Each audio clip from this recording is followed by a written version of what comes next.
Fala turma! Mais um vídeo com questões Regimento Geral da Unesp. Situação hipotética. Tá aí. Caiu em prova anterior. Mariana é assistente de suporte acadêmico no campus da Unesp de Bauru e cometeu uma indisciplina punível com repreensão. É competente para lhe aplicar essa pena disciplinar o reitor, chefe de departamento, diretor da congregação, presidente do conselho universitário. Turma, galera, quem estuda o regimento geral da Unesp, apropria-se de algumas expressões, fixa alguns nomes, decora até algumas nomenclaturas. Diretor da congregação, você já chegou a ler ou ouvir essa expressão?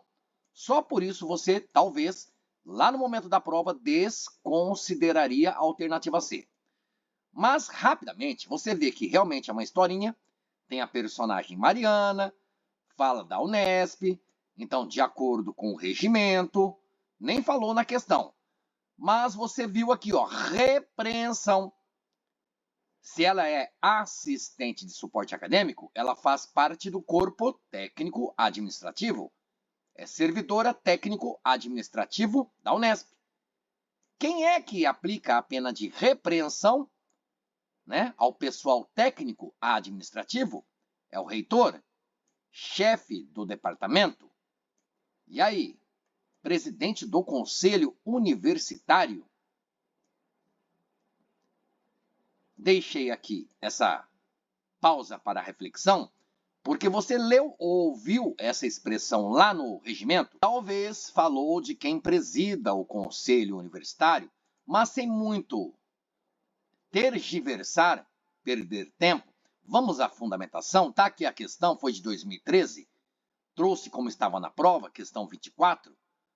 Lá no regimento, capítulo 2º do regime disciplinar do corpo técnico e administrativo, precisa saber porque já foi cobrado muitas vezes. Galera, quais as penas? Da mais leve à mais grave. Repreensão, suspensão, demissão. Demissão é sempre o reitor, seja para professor, seja para aquela pessoa do corpo técnico e administrativo. E a pena grave de desligamento para o aluno, também o reitor. Então, você guarda as suas forças, energias para assimilar. Quem é que aplica a repreensão ao aluno? Quem é que aplica a repreensão ao professor? E a repreensão ao servidor técnico e administrativo? O diretor de departamento e de divisão é quem aplica a pena ou penalidade de repreensão. Por isso, a resposta da questão, diretor de departamento e de divisão, é aquela questão que quem não estuda o regimento geral da Unesp, galera, não está acostumado com esse nome, digamos, essa função, e aí riscaria, tentaria, vou chutar no reitor, vou chutar aqui no chefe de departamento, mas não. Aproveitando, guarde, nos casos de suspensão para aquela pessoa do corpo técnico e administrativo, pode ser o diretor da unidade universitária, que é uma figura diferente da figura do diretor de departamento e de divisão. Diretor da unidade universitária é o diretor da faculdade, é o diretor do instituto, seja faculdade, seja instituto, da Unesp. Também o presidente do grupo administrativo do campus, daqueles campos que são considerados complexos, caso de Bauru, Botucatu, e das 12 autoridades elencadas, enumeradas lá no artigo 29 do Estatuto. Tá ok? Nos casos de suspensão e demissão, reitor. Mas, geralmente, a banca VUNESP cobra competências daqueles que aplicam repreensão e suspensão, porque demissão todo mundo sabe, galera. Tá ok? Vamos lá? Aproveite no estudo assertivo. Você já sabe as penas disciplinares aplicáveis aos professores, aos docentes. Quem é que aplica a repreensão ao professor? E a suspensão? Demissão, você sabe, é o reitor. Vamos lá. Considere que José deseja se inscrever para o concurso de provimento do cargo de professor titular da Unesp. Para tanto, de acordo com o regimento, ele vai ter que apresentar no ato da inscrição, aí ó, questão bem comum, cobrada 3 ou 4 vezes. Às vezes, galera, caiu o professor assistente, mas tanto professor titular quanto professor assistente, no ato da inscrição, apresentam alguns documentos. Qual documento, entre as 5 alternativas, né, José, como candidato, precisa apresentar na sua inscrição? Atestado de antecedente criminal? Memorial circunstanciado. Opa, eu li isso no regimento, Fábio. Tá ok, mas lê a alternativa inteira, com cuidado. Em 2 vias. 2. Olha a pergunta, dramática. Prova de que é brasileiro. Será? Fábio, mas eu confundo prova de identidade, prova de que é brasileiro.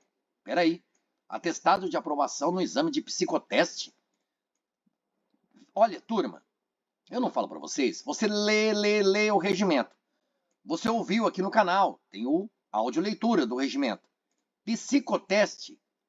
Ouviu essa palavra? Leu essa palavra? Tá vendo como fica fácil a questão lá na sua prova? Atestado de antecedentes cíveis e criminais. Poxa, quando você lê o regimento, você lê algo lá que é até intrigante, às vezes até engraçado e que você nunca mais esquece, que seria aquele atestado de sanidade física e mental, não é verdade? Olha o artigo 104, que fala que os concursos para os cargos inicial de professor assistente e final de professor titular serão regulamentados pelo CEP. Já foi cobrado, galera! Regulamentados pelo Conselho de Ensino, Pesquisa e Extensão.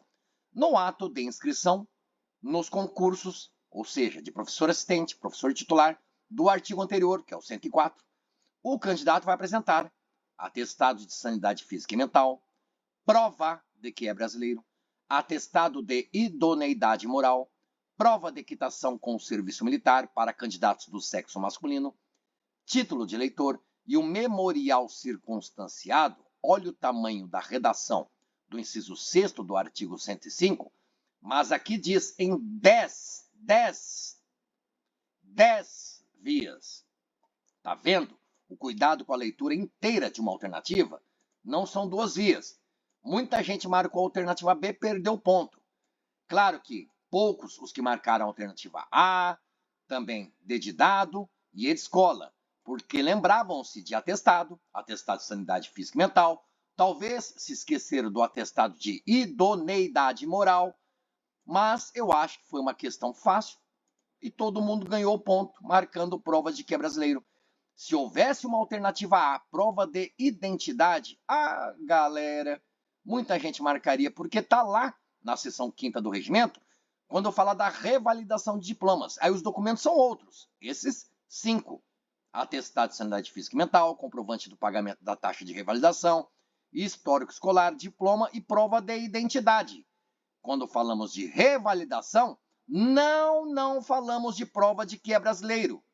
Falamos de prova de identidade. Nos casos dos concursos, das inscrições, concurso de professor assistente e professor titular, falamos de prova de que é brasileiro. Resposta da questão. Legal, né? Vamos a outra. Joana é aluna da Unesp, matriculada na disciplina X, frequentou 60% das atividades programadas e obteve nota 5. Com base no disposto no regimento, é correto afirmar que Joana... Facílima essa questão. Fiquei com dúvidas de gravar, porque imaginei já ter gravado essa questão aqui, mas na dúvida tá aqui, ó. Tá fácil, toda em tela. E aí? Historinha, porque tem a personagem Joana, aluna da Unesp, matriculada em disciplina, né? E para passar de ano, como dizia, né? Como se dizia antigamente. Precisa de nota 5? Tá no regimento? Tá ok. Mas você não olhou isso daqui, turma? De verdade. Escreva nos comentários. Fábio, na hora eu vi 60% reprovou.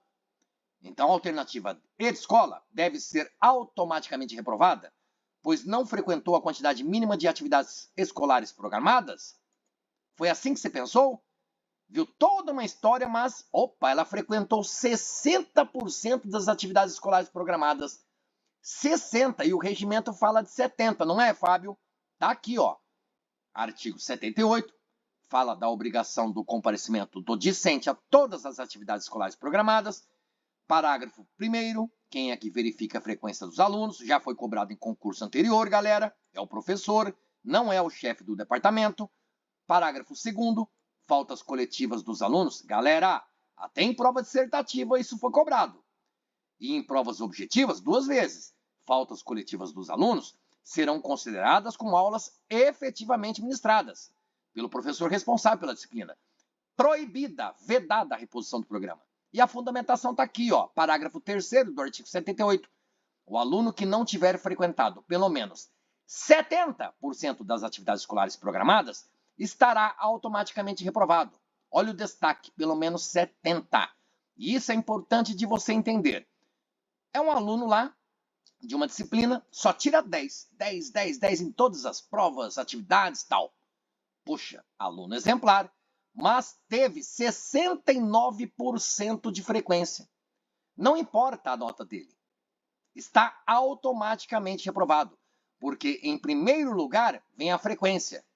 Tem 70% ou mais de frequência? Tem. Aí vai olhar a nota. Tirou 5, 6, 7, 8, 9, 10 para passar de ano? Né? É isso.